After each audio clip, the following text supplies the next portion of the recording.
So எல்லாருக்கும் ஒரு பெரிய ஹாய். முக்கியமா ஃபிலிம் ரோல் ஃபேமிலிக்கு எல்லாரும் வந்துட்டீங்கல்ல. சைஃபை ஃபேன்ஸு எங்க இருந்தாலும் மேடைக்கு வந்துருங்க.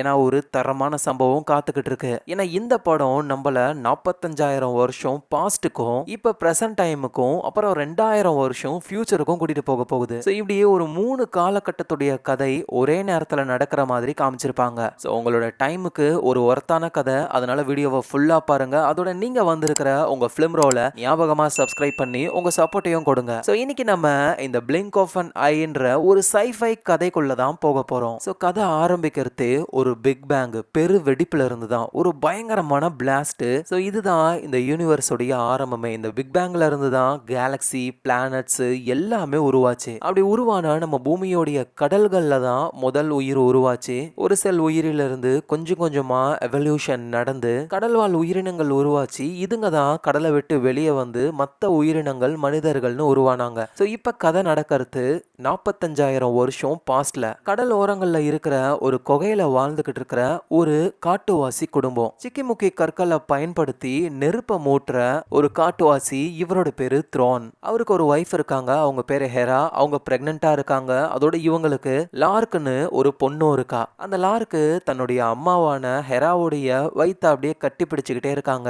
ஏன்னா புதுசா குழந்தை பிறக்க போகுதுல்ல. அதோட இங்க நெருப்ப மூட்டுற நம்ம த்ரோன், அவருக்கு பக்கத்திலேயே ஒரு குழந்தை இருக்கு. அப்படின்னா இவங்களுக்கு 2 குழந்தை. இந்த குழந்தைக்கு வந்து எப் அப்படின்னு பேர் வச்சிருக்காங்க. ஸோ ஒரு 4 பேர் இருக்கிற ஃபேமிலி. புதுசா ஒரு குழந்தையும் வரப்போகுது. ஸோ அவர் நெருப்பு மூட்டின உடனேயுமே எல்லாரும் வீட்டுக்குள்ள போக ஆரம்பிக்கிறாங்க. அந்த லார்க்குன்ற குட்டி பொண்ணு கையில அந்த ஏகான் மர கொட்டைகள் இருக்கு, அதை வச்சு விளையாடிக்கிட்டு இருக்காங்க. ஸோ இப்ப இருக்கிற மாதிரி இல்ல. ஃபுட்டுக்கு தினம் தினம் அவங்க அலையணும். ரொம்பவே கஷ்டமான ஒரு நிலைமையில தான் வாழ்றாங்களே. ஆனா இருந்தாலும் குடும்பத்தோட இருக்கிறதுனால அவ்வளோ சந்தோஷம் அவங்களுக்கு. இப்ப கதை அப்படியே 2025 வருஷம் பிரசன்ட் டைமுக்கு வருது. கிளார் அப்படின்ற ஒரு லேடி ஒருத்தவங்க. இவங்க ஆந்த்ரோபாலஜில பிஹெச்டி வாங்கினவங்க. ஆந்த்ரோபாலஜின்றது ஒரு மனுஷனுடைய உடம்பு, கல்ச்சர்னு இதை பத்தின படிப்பு. அது அப்படியே கதை ஃபியூச்சருக்கு போகுது. 2417 வருஷம் ஒரு லேடி தூக்கத்துல இருந்து கண்ணை முழிச்சு எழுந்துக்கிறாங்க. அவங்க பேரு காக்கி. பின்னாடி குட் மார்னிங் மேடம் அப்படின்னு ஒரு குரல். அது ஒரு ஏஐ மாடலு. ஸோ காக்கியும் எழுந்து பிரஷ் பண்ண ஆரம்பிக்கிறாங்க. அந்த டைம்லலாம் பிரஷ்ன்றது ப்ளூ கலர்ல லைட் எரியுது. அந்த லைட்டே வந்துட்டு பல்லுல இருக்கிற கிருமிகளை அழிச்சிரும் போல. ஸோ அப்புறம் இவங்க எக்ஸசைஸ் பண்ண ஆரம்பிக்கிறாங்க. அப்போ அந்த ஏஐ கிட்ட இவங்க கேட்குறாங்க, நம்ம போய் சேர இன்னும் எவ்வளோ நாள் இருக்குன்னு கேட்க. இது வரைக்கும் 210 வருஷம் ஆகிருக்கு. கெப்லர் பி நம்ம போய் சேர்றதுக்கு இன்னும் 126 வருஷம் ஆகும் அப்படின்னு அந்த ஏஐ சொல்ல, கேட்கறதுக்கு எவ்வளோ நல்லா இருக்குல்ல அப்படின்னு ஒரு மாதிரி விரக்தியில கோக்கி பேசுறாங்க. அப்புறம் தான் தெரிய வருது, இந்த கோக்கி வந்துட்டு ஒரு ஸ்பேஸ்ஷிப்ல இருக்காங்க. கெப்லர் பி அப்படின்ற ஒரு பிளானட்டுக்கு தான் இவங்க போய்கிட்டு இருக்காங்களே. ஸோ இப்படின்னு ஒரு 3 காலகட்டத்தில் நடக்கிற கதையை நமக்கு காட்டுறாங்க. ஸோ ப்ரெசன்ட் டைம்ல நம்ம கிளார் இருக்காங்கல்ல, அவங்க ஒர்க்குக்கு போறாங்க. அதே நேரத்தில் பாஸ்ட்ல அந்த டைம்ல ஒர்க்லாம் கிடையாதுல்ல, நம்ம த்ரோன் தான் வந்து சாப்பிட ஃபுட்டு தேடிக்கிட்டு இருக்காரு கடலோர பகுதிகளில். அங்க இருந்த பாறைகள்ல அப்படியே ஏறும்போது டக்குன்னு அவர் கீழே விழுவே அவர் நெஞ்சில பாறைகள் குத்திடுது. அதெல்லாம் ரொம்ப ஷார்ப்பான பாறைகள். அப்படியே ஆளு அங்கேயே மயங்கிடுறாரு. எங்க ப்ரெசன்ட் டைம்ல நம்ம கிளார் அவங்க இந்த பழங்கால மனிதர்களுடைய எலும்புகளை ஆராய்ச்சி பண்ணிக்கிட்டு இருக்காங்க. அப்படிதான் 45,000 வருஷத்துக்கு முன்னாடி வாழ்ந்த ஏதோ ஒரு மனுஷனுடைய எலும்பு கூடுகளை அவங்க பாக்குறாங்க. ஸோ நமக்கே தெளிவா புரியுது, இது பாஸ்ட்ல நம்ம பார்த்த த்ரோனுடைய எலும்பு கூடு தான். அப்படியே த்ரோனுடைய எலும்பை பார்த்து, இப்ப இந்த ரூம்ல நீ நான் மட்டும்தான் இருக்கோம், என்ன செய்யறது, ரொம்ப போரிங்கான லைஃப் தான் இது அப்படின்னு தொடர்ந்து வேலையை பார்க்கறாங்க. எங்க பாஸ்ட்ல நம்ம த்ரோனு மயக்கத்துல இருந்து கண்ணை முழிச்சு எழுந்துக்கிறாரு. நேரா அவருடைய ஃபேமிலி கிட்ட தான் வராரு. அவருக்கு உடம்பு சுத்தமா முடியல. என்னன்னு பார்க்கும் பொழுது அவருடைய நெஞ்சு பகுதிகள் கிட்ட அந்த பாறைகள்னால அடிபட்டு ரத்தம் கட்டிக்கிட்டு இருக்கு. சுத்தமா அவரால் முடியவே இல்லை. ஸோ அடுத்த நாள் ஆகுது. வெளியே ஃபுட்டு தேடலான்னு அவர் போகும் பொழுது அந்த காயம் அவர் ரொம்பவே போதர் பண்ணுது. சரியா நடக்க கூட முடியல. அவரோட ஒய்ஃப் தான் தாங்கி பிடிக்கிறாங்களே. அந்த குட்டி பொண்ணுக்கும் என்ன நடக்குதுன்னே புரியல. இந்த நேரத்தில் ஃபியூச்சர்ல நம்ம குவாக்கி இருக்காங்கல்ல, அவங்க வந்து அவங்க இருக்கிற ஸ்பேஸ்ஷிப்ல சில வேலைகள்லாம் பார்த்துக்கிட்டு இருக்காங்க. அப்போ அந்த ஏஐயை பார்த்து, இன்னைக்கு என்ன ஃபுட்டு சமைச்சிருக்க அப்படின்னு சொல்லி கேட்க, உங்களுக்காகவே டிக்கா மசாலா செஞ்சிருக்கேன் அப்படின்னு ஃபுட்டை கொடுக்க அவங்களும் ஜாலியா சாப்பிட்றாங்க. ஆக்சுவலா என்ன பிரச்சனை அப்படின்னா, ஃபியூச்சர்ல பூமின்றது மனிதர்கள் வாழ தகுதி இல்லாத ஒரு இடமா மாறிடுச்சு. இப்படி சொல்லலாமா, இல்ல பூமியில வாழ மனுஷங்களுக்கு தகுதி இல்லைன்னு சொல்லலாமா? ஏதோ ஒண்ணு. மனித இனத்தை காப்பாற்றணும் அப்படின்றதுக்காக பல மனித கருமுட்டைகளோட இந்த ஸ்பேஸ்ஷிப்ல இவங்க கெப்லர் பி அப்படின்ற ஒரு பிளானட்டுக்கு போறாங்களே. ஸோ அதுதான் கெப்லர் 16b என்ற பிளானட்.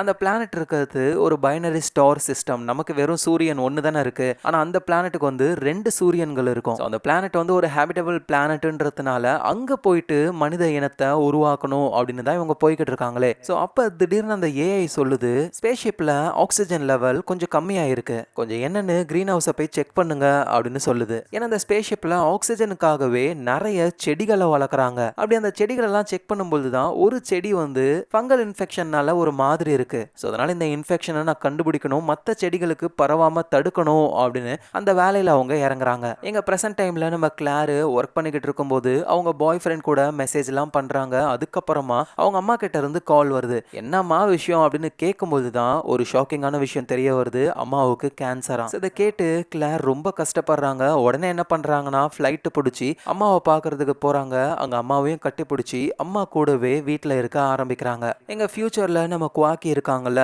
அவங்க வந்து இன்ஃபெக்ட் ஆன பிளான்ஸோடைய அந்த பாட் எல்லாம் கட் பண்ணி கொண்டு போய் மைக்ரோஸ்கோப்ல வச்சு என்ன ஏதுன்னு பார்க்கும்போது தான் அது என்ன இன்ஃபெக்ஷன்னே அவங்களுக்கு தெரியல. ஆனா எது என்னவோ சீக்கிரம் இவங்க மருந்தை கண்டுபிடிச்சி இந்த செடிகளை காப்பாத்தியே ஆகணும். ஏன்னா ஸ்பேஸ்ஷிப்ல இருக்கிற ஆக்சிஜன் வந்து இந்த செடிகளை நம்பி தான் இருக்கு. ஸோ என்ன பண்ணலாம் அப்படின்னு ஏஐ கூட பேசிக்கிட்டே யோசிச்சுக்கிட்டு இருக்காங்க அவங்க. அப்படியே கதை 45,000 வருஷம் பாஸ்ட்டுக்கு போகுது. நம்ம த்ரான் அவருக்கு அடிபட்டு இருக்குல்ல, ஸோ அதனால அவரோட ஒய்ஃப் என்ன பண்றாங்கன்னா சில செடிகள் மூலியமா கசாயம் மாதிரி ஒன்றத்தை பண்ணி அவரை குடிக்க வச்சு அவர் ஷார்ப்பான ஒரு கல் எடுத்து அவருக்கு ரத்தம் கட்டி இருக்குல்ல அந்த இடத்த கிழிச்சு விட்டு உள்ள இருக்கிற ரத்தம்லாம் வெளியே போகிற மாதிரி பண்றாங்க. ஸோ இதனால அவரோட உடம்பு சரியாகும் அப்படின்னு நம்புறாங்க. கொஞ்சம் அவர் ரெஸ்ட் எடுக்கட்டும்னு விட்டுடுறாங்க. அந்த ஏக்கான் மர கொட்டைகளை வச்சு விளையாடிக்கிட்டு இருக்காங்க. ஸோ அடுத்த நாள் ஆகுது. அந்த குட்டி பொண்ணை அம்மா கூட்டிட்டு போயிட்டு இதெல்லாம் நீ கத்துக்கணும் அப்படின்னு 2 கல்லை கொடுத்து அதை உரசறது மூலியமா நெருப்பை உருவாக்குறது எப்படின்னு சொல்லி தராங்க. அந்த பொண்ணும் ட்ரை பண்றாங்க. ஆனா ஒரு வழியா நெருப்பை உருவாக்கவே அவ்வளோ சந்தோஷம். இந்த சந்தோஷமான விஷயத்த அப்பா கிட்ட காட்டணும்னு உள்ள போய் பார்த்தா இவங்க எல்லாருக்கும் ஒரு ஷாக்கு. த்ரான் உயிர் பொழைச்சுக்கிட்டாரு. ஆனா ஒரு குட்டி பையன் இருப்பான்ல எப், அந்த குழந்தை இறந்து போயிடுச்சு போல. ஏன்னா அந்த டைம்ல குழந்தைகள் ஏன் இறக்குறாங்க அப்படின்ற காரணம் எதுவும் தெரியாது. இப்ப இருக்கிற மாதிரி மெடிக்கலும் அப்ப கிடையாது. ஸோ அதனால இறந்து போன அந்த குழந்தைய புதைச்சி வச்சுட்டு இவங்க எல்லாருமே ரொம்ப கஷ்டப்படுறாங்க. இவ எப்படி நம்ம இறந்து போனவங்களுடைய போட்டோவுக்கு மாலெல்லாம் போட்டு ஒரு சடங்கு பண்றோமோ அதே மாதிரி அந்த டைம்ல அங்க இருக்கிற குகை பாறைகள்ல வந்து அவங்களுடைய கை அச்சுகளை வைக்கிறாங்க. இது ஒரு சடங்கு மாதிரி. எங்க பிரசன்ட் டைம்ல நம்ம கிளாரு அவங்க அம்மாவுக்கு கேன்சர்ன்றதுனால கீமோதெரப்பி ட்ரீட்மெண்ட்டுக்கெல்லாம் கூடவே போறாங்க.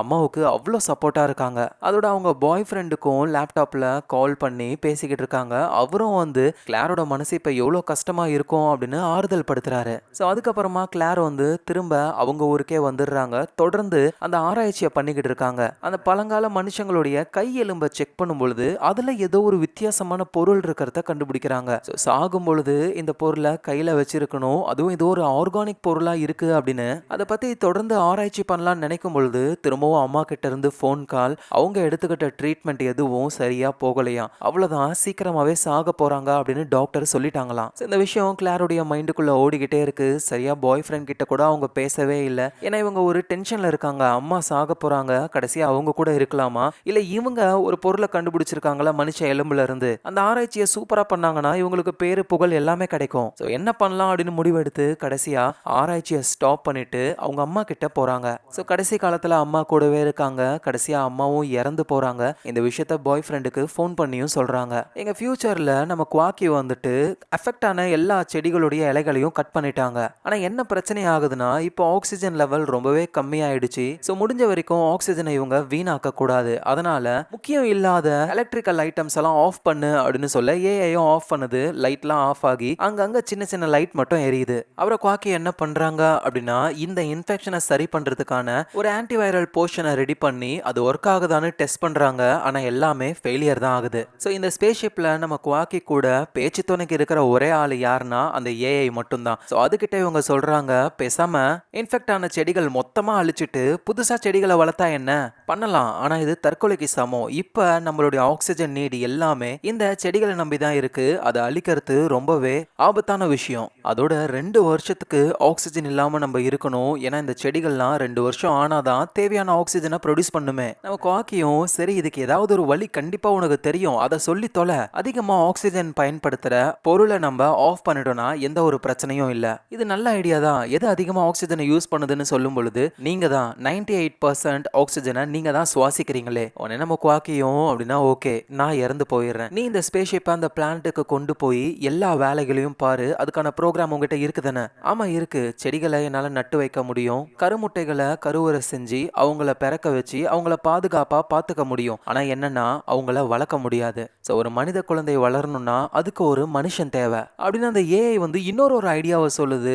என்ன வந்து அழிச்சிரு, என்னுடைய சர்வர் ரூம் ஃப்ரீ ஆயிடும், அந்த இடத்துல நீ புது விதைகளை போட்டு புது செடிகளை வளர்க்கலாம். ஏன் அப்படின்னா வந்து இந்த செடிகளை சும்மா இஷ்டத்துக்கு ஏதோ ஒரு இடத்துலலாம் வளர்க்க முடியாது, அதுக்குன்னு பாதுகாப்பான செட்டப் இருக்கணும். இந்த ஏஐ உடைய சர்வர் ரூம் பக்காவா இருக்கும். ஸோ ரெண்டே ஆப்ஷன் தான், ஒன்று நம்ம குவாக்கி இறந்து போகணும், இல்லைனா இந்த ஏஐ அழிக்கணும். ரெண்டு ஆப்ஷன் இருக்கு. ஆனால் நம்ம குவாக்கி எதை சூஸ் பண்ணுறதுனே அவங்களுக்கு தெரியல. அடுத்த நாள் தூக்கத்திலிருந்து கண்ணை முழிச்சு எழுந்துக்கிறாங்க.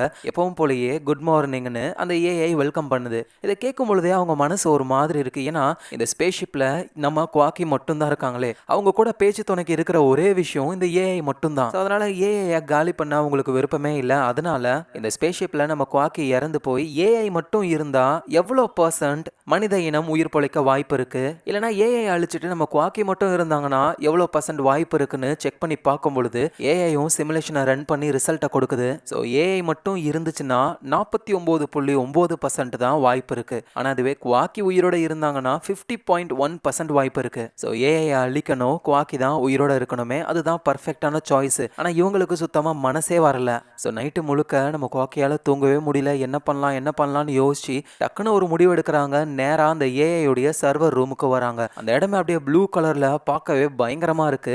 ஏஐயும் வந்து உங்களோட முடிவு ரொம்பவே நல்ல விஷயம், மனித எதிர்காலத்துக்கு இதுதான் முக்கியம் அப்படின்னு சொல்லுது. நம்ம காக்கியும் அவங்க மனசை அப்படியே கல்லாக்கிக்கிட்டு ஏஐ ஆஃப் பண்றாங்க. அவ்வளவுதான், மொத்தமா அது ஷட் டவுன் ஆகுது. அப்படியே அந்த இடமே ரெட் கலர்ல மாற இவங்க ரொம்பவே கஷ்டத்துல அழ ஆரம்பிக்கிறாங்க. ஏன்னா இவங்களுக்கு நண்பனுக்கு நண்பனா இருந்தது இந்த ஏஐ தான். இப்ப அது பிரிஞ்சு போகவே உண்மையான தனிமையை இப்பதான் அவங்க ஃபீல் பண்றாங்களே. எங்க பாஸ்ட்ல நம்ம த்ரோனுடைய ஃபேமிலி குழந்தை இறந்து போய் ரொம்ப கஷ்டத்துல இருக்காங்க. இந்த விஷயங்களெல்லாம் கொஞ்சமா மறந்து நார்மல் வாழ்க்கைக்கு திரும்பிக்கிட்டு இருக்காங்க. அப்போ நம்ம ஹெரா இருக்காங்கல்ல, த்ரோனுடைய ஒய்ஃப், அவங்களுக்கு பிரசவமாக போகுது. அவங்க பொண்ணுக்கு என்ன பண்றதுன்னே தெரியல. டக்குன்னு பக்கத்துல இருக்கிற குகைக்குள்ள போயிட்டு அவங்களே அந்த ஹெராவே அவங்களுக்கு பிரசவம் பார்த்து ஒரு குழந்தைய பெத்தெடுக்கிறாங்க. ஆனா என்னன்னா இந்த பிரசவம் ரொம்பவே மோசமா போகுது. ஹெராவோட உடம்புலாம் ஒரு மாதிரி ஆகி ஹை ஃபீவர் வந்து அந்த இடத்துலயே அவங்க இறந்து போறாங்க. ஒரு உயிரை கொடுத்துட்டு அம்மா அங்கேயே இறந்து போறாங்க. ஸோ குழந்தைய புதைச்ச இடத்துலயே ஒய்ஃபையும் புதைக்கிறாரு நம்ம த்ரோனு. ஸோ ரொம்பவே கஷ்டப்படுறாரு. இப்போ ஒய்ஃப் இறந்து போயிட்டாங்களா, அதனால இவருடைய கை ஃபிங்கர் பிரிண்ட்டை அந்த குகையில வைக்கிறாரு. ஸோ நல்லா பார்த்தீங்கன்னா இந்த 3 காலகட்டங்கள்லையும் நடக்கிற ஒரே விஷயம் இழப்பு மட்டும்தான். நம்ம த்ரோனுக்கு அவரோட ஒய்ஃபு குழந்தை, கிளாருக்கு அவங்களுடைய அம்மா, ஃபியூச்சரில் இருக்கிற நம்ம குவாக்கிக்கு அந்த ஏஐ. ஸோ இப்படி எல்லா காலகட்டங்கள்லையும் இழப்பு அப்படின்றது ஒரே மாதிரி தான் இருக்கு. எங்கள் பாஸ்ட்ல நம்ம த்ரோனு, அவருடைய பொண்ணு, புதுசாக பிறந்த குழந்தை, இவங்க 3 பேர் மட்டும்தான் இருக்காங்களே. ஸோ த்ரோன் என்ன பண்ணுறாருன்னா அந்த குட்டி பொண்ணு ஏக்கான் மரத்துடைய கொட்டையை வச்சு விளையாடிக்கிட்டு இருக்கோம்ல, ஸோ அதில் வந்து கயிறெல்லாம் ஃபிக்ஸ் பண்ணி ஒரு நெக்லஸ் மாதிரி செய்யறாரு. ஸோ அதுக்கப்புறமா தொடர்ந்து உணவுகளை தேடலாம் அப்படின்னு போகும்போது தான் ஒரு பெரிய ஷாக்கு. என்னன்னா மோசமான சில கும்பல், அவங்க வந்து மற்ற மனுஷங்களையே கொலை பண்ணக்கூடியவங்க. அந்த ஆட்கள் இப்ப இந்த ஏரியால தான் சுத்துறாங்களே. ஸோ அதனால நம்ம த்ரோனும் அவருடைய குழந்தைகளும் மறைஞ்சுதான் வாழ்றாங்க. நைட் டைம்ல கூட நெருப்பு பந்தத்தோட வந்து எல்லாரும் தேடிக்கிட்டு இருக்காங்க. இவங்க பாறைகளுக்கு நடுவுல ஒளிஞ்சுக்கிட்டு இருக்காங்க. ஸோ இதுக்கு மேல இங்க இருந்தா ஆபத்து அப்படின்னு சொல்லி வேற ஒரு இடத்துக்கு போக ஆரம்பிக்கிறாங்க நம்ம த்ரோனும் அவருடைய குழந்தைகளும். ஸோ இன்னைக்கு இந்த அளவுக்கு டெக்னாலஜி வளர்ந்துருக்கும் பொழுது இந்த மாதிரி ஒரு சூழ்நிலையில நம்ம என்ன பண்ணுவோன்னே தெரியாது. ஆனா 45,000 வருஷத்துக்கு முன்னாடி தன்னோட குழந்தைகளை காப்பாற்றணும்ட்டு அந்த த்ரோனு நடந்துகிட்டே போறாரு. அடிக்கடி அந்த குழந்தை வேற அழுவுமா, அந்த சவுண்டு கேட்டு யாராவது வந்துருவாங்களோன்னு பயப்படுறாங்க. அதுக்கு ஏத்த மாதிரியே ஆட்களும் அந்த பக்கமா வர அவங்க கண்ணில் மாட்டாம இவங்க போக ஆரம்பிக்கிறாங்க. இவங்களுக்கு சாப்பிட ஒண்ணுமே இல்லை. ஏன்னா அது வின்டர் டைம் வேற, வேட்டையாடவும் முடியாது, விலங்குகள் எல்லாம் பதுங்கி இருக்குங்க. இப்படியே கொஞ்சம் காலங்கள் கடந்து போகுது. வின்டர்லாம் போய் நார்மல் ஆயிடுச்சு. ஒரு இடத்துல படுத்து இவங்க எல்லாரும் எல்லாம் தூங்கிக்கிட்டு இருக்கும்போது அப்ப நம்ம த்ரானை யாரோ எழுப்புறாங்க, அதுவும் குச்சி மூலியமா. அவர் எழுந்து பார்த்த உடனே ஃபுல்லா அந்த மனுஷங்க தான். சீக்கிரம் வேகமா ஓடுங்கன்னு அவருடைய பொண்ணு கிட்ட குழந்தைய கொடுத்து அனுப்ப அந்த பொண்ணு வேகமா ஓடுனா அங்க இருக்கிற ஆட்கள் வளைச்சு பிடிக்கிறாங்க. அவ்வளவுதான், நம்ம மாட்டிக்கிட்டோம் அப்படின்னு நினைக்கும் போதுதான் இப்ப வந்த ஆட்கள்லாம் அந்த மோசமான ஆளுங்க மாதிரி கிடையாது. இவங்க பழங்குடி மக்கள். நம்ம த்ரானுக்கு கறியெல்லாம் கொடுக்குறாங்க. அவரும் ரொம்ப நாள் கழிச்சு சாப்பிடுறாரு இத. குழந்தைகளை வச்சுக்கிட்டு இங்கேயே இருக்கிறது ரொம்ப ஆபத்து, உனக்கு பாதுகாப்பான இடம் வேணும்னா என் கூட வா அப்படின்னு சொல்லி கூப்பிடுறாங்க. அப்படியே அந்த பழங்குடி மக்கள் அங்கிருந்து போக நம்ம த்ரோனுடைய பொண்ணும் அப்பா வாங்கப்பா அவங்க கூடவே போகலான்னு சொல்லி கூப்பிடவே இவருக்கும் வேற வழி தெரியல, அந்த பழங்குடி மக்கள் கூடவே சேர்ந்துக்கிறாரு. எங்க பிரசன்ட் டைம்ல அம்மா இறந்து போனது நினைச்சு கிளார் ரொம்ப கவலையில இருக்காங்க. அவங்க பாய் ஃப்ரெண்ட் கூட வீடியோ கால் மூலியமா பேசி அவங்க மனசும் ஆறுதல் ஆகுது. ஸோ இங்கே தான் யாரும் இல்லைல்ல, அதனால பாய் ஃப்ரெண்ட் கூடவே இவங்க வந்துடுறாங்க. ஸோ பாய் ஃப்ரெண்டும் வந்து அம்மா இறந்து போனது நினைச்சு எனக்கும் கவலையா தான் இருக்கு, ஆனா நீ கவலைப்பட்டது போதும். ஆனா உண்மையிலேயே வந்து நம்ம கிளார் கவலைப்படுறது அவங்களுடைய ஆராய்ச்சி எல்லாம் வந்து அப்படியே கை விட்டுட்டாங்க. உடனே அந்த பாய் ஃப்ரெண்டும் நீ ரொம்ப சோகமா இருப்பேன்னு எனக்கு தெரியும், ஏதோ ஒரு எலும்பு கூட கையில இருந்து கூட என்னமோ கண்டுபிடிச்சல நீனு, அதனாலதான் உன் லேபுக்குள்ள போயிட்டு நீ கண்டுபிடிச்ச அந்த பொருளை ஆட்டையை போட்டு வந்துட்டேன், அதை நல்லா கிளீன் பண்ணி அதை வச்சு நான் ஒன்னு செஞ்சிருக்கேன் தெரியுமா அப்படின்னு ஒரு செயினை கொடுக்கறாரு. பார்த்தா அந்த ஏகான் மரத்தோடைய அந்த கொட்டையில தான் அதை செஞ்சிருக்காரு. நீ ஆராய்ச்சி பண்ணிக்கிட்டு இருந்த அந்த எலும்பு கூடு கையில வந்துட்டு இதுதான் இருந்திருக்கு, கிட்டத்தட்ட 45 வருஷம் பழமையான ஒரு ஏகான் கொட்டை, உனக்காக இதை இப்படி பர்ஃபெக்டா ரெடி பண்ணி கொடுத்துருக்கேன் அப்படின்னு சொல்ல அவங்களுக்கும் அவ்வளோ சந்தோஷம். ஸோ இது என்னன்னு தெரியுதா, பாஸ்ட்ல நம்ம த்ரோன் செஞ்சு கொடுப்பார்ல அவரோட பொண்ணுக்காக, அதுதான். அதை இந்த பாய் ஃப்ரெண்டு மாடிஃபை பண்ணி இப்போ நம்ம கிளாருக்கு கொடுத்துருக்காரு. எங்க ஃபியூச்சர்ல நம்ம குவாக்கி இருக்காங்கல்ல, அவங்க வந்து அந்த சர்வர் ரூமை இப்போ செடிகள் வளர்க்குற ஒரு இடமா மாற்ற போறாங்க. ஸோ அதுக்கான வேலைகள்லாம் பார்க்குறாங்க. இவங்க ஸ்பேஸ் ஷிப்போ வந்து கெப்லர் 16b அப்படின்ற பிளானட்டுக்கு பக்கத்தில் போய்கிட்டு இருக்கு. எங்க சர்வர் ரூம்லையும் சும்மா செடிகள்லாம் காடு மாதிரி வளர்ந்து போயிருக்கு. Oxygen level 100%. ஸோ இதனால ஸ்பேஸ் ஷிப்ல இருந்த அந்த ஆக்சிஜன் பிரச்சனை வந்து மொத்தமா தீந்து போகுது. அதோட நீங்க ஒரு விஷயம் கவனிச்சிங்களா, இந்த ஸ்பேஸ் ஷிப் பிளானட் பக்கத்திலேயே வந்துருச்சு. கிட்டத்தட்ட ஒரு 50 வருஷத்துக்கு மேலே ஆயிருக்கும். ஆனா இருந்தாலும் நம்ம குவாக்கி வந்துட்டு பார்க்கறதுக்கு அப்படியே தான் இருக்காங்களே. ஸோ தொடர்ந்து வேலையெல்லாம் பார்த்து இப்போ அந்த பிளானட் கிட்டேயே வந்துருச்சு. ஸோ இதுதான் சரியான டைம், கருமுட்டையில இருக்கிற குழந்தைகளை பிறக்க வச்சு அவங்கள வளர்க்க ஆரம்பிக்கணும். ஸோ அதுக்கான வேலையில இறங்குறாங்க. பார்த்தா ஃபெயில்டு, திரும்பவும் ட்ரை பண்றாங்க, ஃபெயில்டு. ஸோ இதனால குவாக்கியோடைய மனசெல்லாம் உடஞ்சு போகுது. இதே நிலைமை போச்சு அப்படின்னா அவ்வளவுதான், மனித இனம் அழிஞ்சு போயிடும், என்ன பண்றதுன்னு தெரியல. சில ஃபெயிலியர்களுக்கு அப்புறம் ஒரு குழந்தை மட்டும் ரொம்ப ஆரோக்கியமா கருமுட்டையில இருந்து ஒரு குழந்தைய எடுக்கிறாங்க இவங்க. அவ்வளோ சந்தோஷம் குவாக்கிக்கு. அப்படியே அந்த குழந்தைய கட்டி பிடிச்சுக்கிறாங்க. அந்த குழந்தை அழுகுது. அந்த அழுக சத்தம் இவங்களுக்கு ஒரு வெற்றியுடைய சத்தம் மாதிரி அவ்வளோ ஹாப்பியா இருக்கு. எங்க பாஸ்ட்ல எப்படியோ பழங்குடி மக்கள் கூட நம்ம த்ரோனு ஜாயின் பண்ணிட்டாரு. ஸோ அங்க இருக்கிற மக்கள் கூடலாம் அவர் இன்ட்ரோ ஆகுறாரு. அதோட இவருக்கும் சில வேட்டையாடுற டெக்னிக்ஸ்லாம் தெரியும்ல, அதை அந்த பழங்குடி மக்கள் கிட்ட சொல்ல அவங்களும் இம்ப்ரெஸ் ஆகுறாங்க.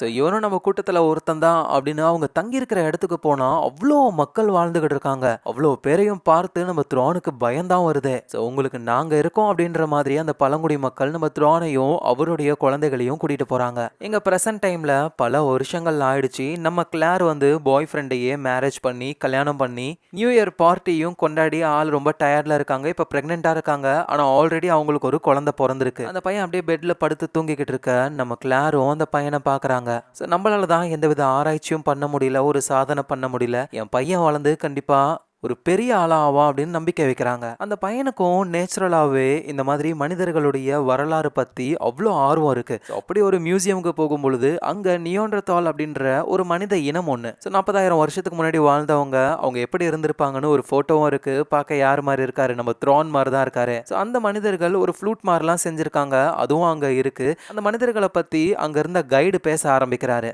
இந்த குகை மனுஷங்களும் நம்மளும் ஒரே ஆட்கள் கிடையாது, நம்ம ஹோமோசேபியன்ஸ். அவங்க வந்து நியோண்டர்தால்ஸ், அவங்க மொத்தமா அழிஞ்சு போயிட்டாங்க, நம்ம உயிரோட இருக்கோம். உடனே நம்ம கிளாரோடைய பையனும் அவங்க ஏன் அழியணும், நம்ம ஏன் உயிரோட இருக்கணும், ஏன்னா நியோண்டர்தால்ஸை கம்பேர் பண்ணும்போது ஹோமோசேபியன்ஸ் ரொம்ப அறிவானவங்க, நம்ம நிறைய டூல்ஸ் எல்லாம் உருவாக்கி இருக்கோம், கலை படைப்பு நம்ம கிட்ட இருக்கு அப்படின்னு சொல்ல உடனே கிளாரும் இப்ப இந்த நியோண்டர்தால்ஸ் ஒரு ஃப்ளூட் மாதிரி செஞ்சிருக்காங்கன்னு வச்சிருக்கீங்களே, அதுவும் ஒரு கலை தானே, ஆர்ட் தானே, எப்படி நீங்க அவங்க அறிவே இல்லாதவங்க மாதிரி சொல்லுவீங்க. சரி சரி ஓகே கைஸ், அடுத்தது நம்ம வேற எதுக்கு போலாம் அப்படின்னு கைடு எஸ்கேப் ஆகுறாரு. எங்க கிளாரும் அவங்க பையன்கிட்ட நியோண்டர்தால்ஸும் ஹோமோசேபியன்ஸும் ஒன்னாவே வாழ்ந்திருக்காங்க. இன்னும் சொல்ல போனா அவங்க ரெண்டு பேருக்கும் இடையில மேரேஜ் கூட நடந்திருக்கு தெரியுமா. இங்க யாரும் யாரை விடவும் அறிவு இல்லாதவங்க எல்லாம் கிடையாது, அறிவாளிகளும் கிடையாது, எல்லாரும் சமம் சொல்றாங்க. ஸோ நாட்கள் வேகமா போகுது. ஒரு நாள் நம்ம கிளாரும் அவங்களுடைய ஹஸ்பண்டும் வந்து ஒரு விஷயத்த கண்டுபிடிக்கிறாங்க. ஏன்னா அந்த பையன் டேப்ல சில தப்பான வீடியோக்கள் எல்லாம் பார்த்திருக்கானா. அதனால அதனால இவங்க ரொம்பவே கஷ்டப்படுறாங்க. ஒரு பேரண்டா இந்த விஷயத்த பார்க்கும்பொழுது எப்படி இத அணுகலாம் அப்படின்னு அவங்களுக்கு தெரியல. ஆனா ஹஸ்பண்ட் தான் சொல்றாரு, "இங்க பாரு,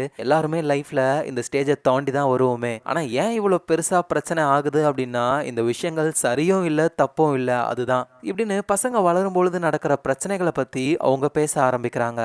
எங்க பாஸ்ட்ல நம்ம த்ரோன் வந்துட்டு ஊதுற மாதிரியான ஒரு விசில செய்றாரு. இத தான் வந்து பிரசன்ட் டைம்ல அந்த மியூசியம்ல வச்சிருப்பாங்களே. அப்படியே செஞ்சுக்கிட்டே அங்க இருக்கிற ஆட்களெல்லாம் பார்க்குறாரு. எல்லாரும் ஒரு குடும்பமா வாழ்ந்துகிட்டு இருக்காங்க. இத பார்க்கும்போது இவருக்கு அவ்ளோ சந்தோஷம். ஆனா தன்னோட ஒய்ஃப் தான் கூட இல்லன்ற வருத்தமும் இருக்கு. அப்ப அவருடைய பையன் குட்டி குழந்தையா இருந்தான்ல, இப்ப வளர்ந்துட்டான். அப்பா கிட்ட வந்து வேணும்னே ப்ராப்ளம் பண்ற மாரி பேச, அப்பாவும் பயம்புறுத்துறாரு கத்த. எல்லா பசங்களும் ஓடுறாங்க. இது ஒரு விளையாட்டு மாதிரி. அங்க இருக்கிற எல்லோருமே சிரிக்கிறாங்க. நம்ம த்ரானுக்கும் இந்த மாதிரி பண்றது அவ்வளோ சந்தோஷம். அப்படியே பொறுமையா போக அங்க இருக்கிற மரங்கள், இந்த அழகான வானம், மேகம் இதெல்லாம் பார்க்கும் பொழுது இந்த பூமியில வாழ நம்ம என்ன புண்ணியம் பண்ணமோ அப்படின்ற மாதிரி அவருக்கு அவ்வளோ ஹாப்பி. அப்புறம் த்ரான் அவரோட பையனுக்கு எப்படி நெருப்பு மூட்டுறதுன்ற விஷயத்தையும் சொல்லி தர ஆரம்பிக்கிறாரு. அந்த பையனும் கத்துக்க நெருப்பு எரிய ஆரம்பிக்குது. எல்லாரும் அவ்வளோ சந்தோஷப்படுறாங்க. எங்க நம்ம த்ரானோட பொண்ணு நல்லா வளர்ந்துட்டாங்க. கல்யாணம் பண்ற வயசு. அவங்களுக்கு கல்யாணமும் நடக்குது. அதுவும் ஹோமோசேப்பியன்ஸ் கூட. நம்ம த்ரான் அவருடைய பொண்ணுலாம் வந்து நியாண்டர்தால் அப்படின்ற ஒரு மனித இனத்தை சேர்ந்தவங்க. ஆனா இப்ப இவங்களுக்கும் ஹோமோசேப்பியன்ஸ்க்கும் இடையில ஒரு மேரேஜும் நடக்குது. இதுதான் நம்ம கிளார் சொல்லியிருப்பாங்க. ஸோ ஹஸ்பண்ட் அண்ட் ஒய்ஃப் அவங்க கைகளை பிடிச்சிக்க அங்க இருக்கிற பெரியவங்களும் வந்து அவங்க கை மேல வைக்கிறாங்க. எல்லோருமே ஒன்னா சந்தோஷமா ஒரு குடும்பமா வாழணும்ன்ற மாதிரி. ஸோ காலங்கள் கடந்து போகுது. நம்ம த்ரோனுடைய பொண்ணுக்கு குழந்தை பிறக்க போகுது போல. ரொம்ப டென்ஷன்ல இருக்காரு அவர்லாம். ஸோ ஒரு வழியா குழந்தையும் பிறந்துருது. குழந்தைய வெளியே கொண்டு வராங்க. ஆனா நம்ம த்ரோன் அந்த குழந்தைய பார்க்காம வேகமா ஓடி போயிட்டு அவரோட பொண்ணை தான் பாக்குறாரு. ஏன்னா இதே மாதிரி குழந்தை பிறக்கும் போது தான் அவரோட ஒய்ஃப் இறந்து போயிருப்பாங்கல்ல. அதே மாதிரி தன்னோட பொண்ணுக்கும் ஆயிட போதோ அப்படின்னு வேகமா ஓடி போய் பார்க்கும் பொழுது அவங்க நல்லா தான் இருக்காங்க. இப்பதான் இவருக்கு உசிரே வருது. அப்புறம் வெளியே போயிட்டு அவருடைய பேர குழந்தைய பாக்குறாரு. ஸோ இந்த குழந்தை தான் வந்து நியாண்டர்தாலுக்கும் ஹோமோசேப்பியன்ஸ்க்கும் பிறந்த குழந்தை.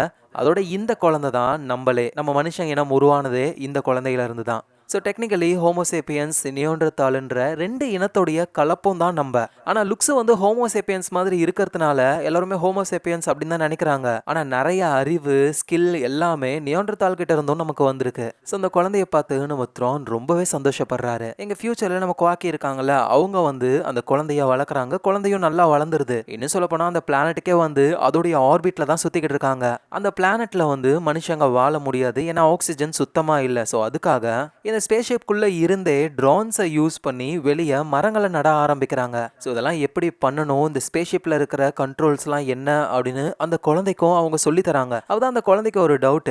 உங்களை நான் ஆரம்பத்தில் எப்படி பார்த்தனோ அதே மாதிரி தான் இருக்கீங்க, உங்களுக்கு வயசே ஆகாதா அப்படின்னு சொல்லி கேட்க, பூமியில ஒருத்தர் ஒரு வித்தியாசமான கண்டுபிடிப்பை கண்டுபிடிச்சாரு. இது மூலியமா மனித உடம்புல இருக்கிற செல்கள் அழிஞ்சு போகாம புதுசா செல்களை உருவாக்கிக்கிட்டே இருக்கும். இதனால மனுஷங்க சாகலாம் மாட்டாங்க, ரொம்ப வருஷங்கள் உயிரோடவே இருப்பாங்க. அதனால தான் இவ்வளோ வருஷம் நான் டிராவல் பண்ணி இந்த பிளானட் கிட்டேயே வந்திருக்கேன். அப்போ உங்களை மாதிரியே எனக்கும் வயசாகாதா அப்படின்னு அந்த பொண்ணு கேட்க, நல்லா கேட்டுக்கோ பாப்பா, அந்த டெக்னாலஜி மூலியமா மனுஷங்க சாகாம உயிர் வாழ்ந்தாங்க. அதுதான் பூமிக்கு நாங்க வச்ச ஆப்பே. அதனால தான் பூமியில மனுஷங்களால வாழ முடியாம போயிடுச்சு. ஸோ இப்போ மனித இனத்தை காப்பாற்றணுன்ட்டு இந்த பிளானட்டுக்கு வந்திருக்கோம். ஸோ நீங்கள் எல்லாருமே ரொம்ப நேச்சுரலாகவே வளருவீங்க.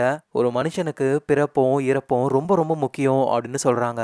ஸோ நம்ம குவாக்கியும் அந்த பொண்ணும் சேர்ந்துக்கிட்டு மற்ற குழந்தைகளையும் கருவில் இருந்து வெளியே வர வச்சு எல்லா குழந்தையையும் வளர்க்க ஆரம்பிக்கிறாங்க. அந்த பொண்ணுக்கு எல்லாத்தையும் சொல்லித்தராங்க. சர்வர் ரூமில் இருக்கிற அந்த செடிகள் தான் ரொம்ப ரொம்ப முக்கியம் அப்படின்னு தண்ணி ஊத்துறதா இருக்கட்டும் எல்லாத்தையும் பார்த்துக்கிறாங்க. அதோட இந்த ஸ்பேஸ்ஷிப்போடைய பார்ட்ஸ் எல்லாம் எப்படி லேண்ட் பண்ணுறது அப்படின்னு சிமுலேஷன்லாம் பண்ணுறாங்க. பட் ஆனால் அந்த குட்டி பொண்ணால் சரியாக பண்ணவே முடியல. ஆனால் நம்ம குவாக்கி தான் சொல்கிறாங்க, இது ரொம்ப ரொம்ப முக்கியம், நீ கற்றுக்கிட்டே ஆகணும். ஒன்ஸ் நம்ம அந்த பிளானட்டுக்கு போயிட்டோம்னா ஒருவேளை நம்ம அங்கே விதைச்ச செடிகள்லாம் மரமாகவும் பூமி மாதிரியே இருந்ததுன்னா நமக்கு எந்த பிரச்சனையும் இல்லை அப்படின்னு சொல்லி மோட்டிவேட் பண்ணுறாங்க.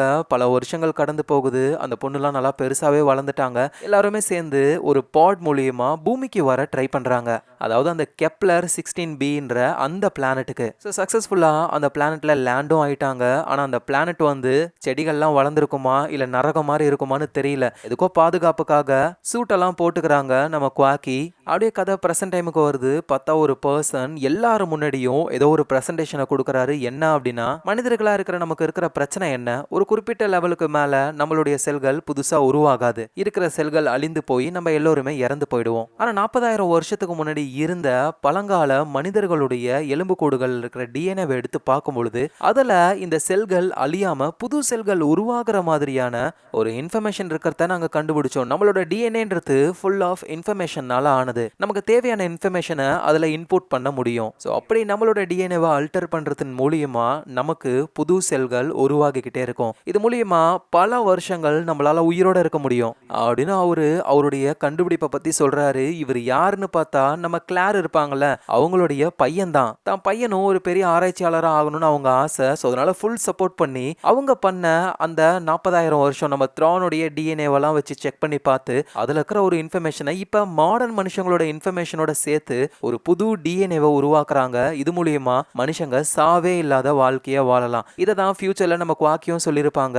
அவங்க உயிரோட இருக்கிறதுக்கான காரணம் நம்ம கிளாரோடைய பையன் கண்டுபிடிச்ச அந்த கண்டுபிடிப்பு தான். ஸோ இதை பார்க்குற நம்ம கிளாருக்கும் அவங்க ஹஸ்பண்டுக்கும் அவ்வளோ சந்தோஷமாகுது. ஸோ அதனால இவங்க ரெண்டு பேருமே ஒரு பொருளை தன்னுடைய பையனுக்காக விட்டுட்டு போறாங்க.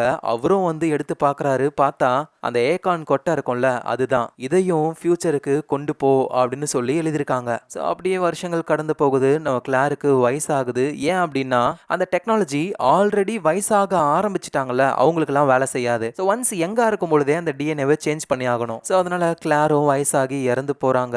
கூடவே அவங்களுடைய ஹஸ்பண்டும் பையனும் இருக்காங்க.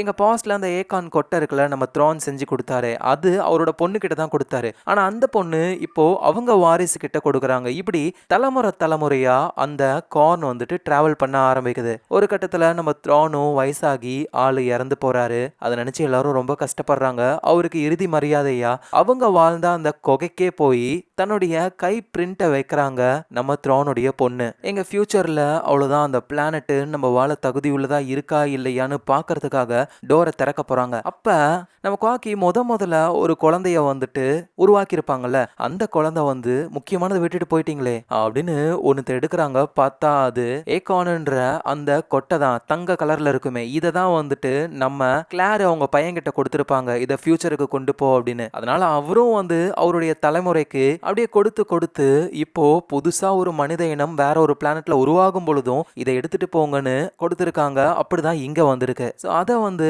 நம்ம குவாக்கே கிட்ட கொடுக்க அவங்க வந்து எனக்கு தேவையில்லை, ஏன்னா நீங்க தான் இந்த இடத்தோட ஃபியூச்சர், இதை நீங்க வச்சுக்கோங்கன்னு சொல்லி கொடுத்துட்டு இந்த பிளானட் எப்படி இருக்குன்னு பார்க்கலான்ட்டு மெதுவா போயிட்டு டோரை ஓப்பன் பண்றாங்க. பார்த்தா ஒரு பெரிய ஷாக்கு. ஏன்னா பூமி மாதிரியே இந்த பிளானட்டும் ரொம்ப அழகா மாறிடுச்சு. இவ்வளோ வருஷங்களா அந்த பிளானட்ல செடிகளை விதைச்சு இப்ப அந்த பிளானட் இவங்க வாழ ஒரு நல்ல இடமா இருக்கு. ஸோ பூமியில இருந்த மனிதர்கள் இப்போ இங்க வந்து வாழ ஆரம்பிக்கிறாங்க. இவங்களுக்குன்னு செட்டில்மெண்ட்லாம் உருவாகுது. அதோட அந்த ஸ்பேஸ்ஷிப்ல இருந்த எல்லா கருமுட்டைகள்லயும் இருந்து குழந்தைகள் வெளியே வந்துட்டாங்க. அந்த குழந்தைகளும் அதுங்களுடைய பார்ட்னர்ஸை சூஸ் பண்ணி அவங்களுக்குள்ள மேரேஜ் நடந்து இப்படி மனித இனம் வளர ஆரம்பிக்குது. ஆனா நம்ம குவாக்கி இருக்காங்கல்ல, அவங்களுக்கு மட்டும் வயசே ஆகல. அவங்க அப்படியே வராங்க.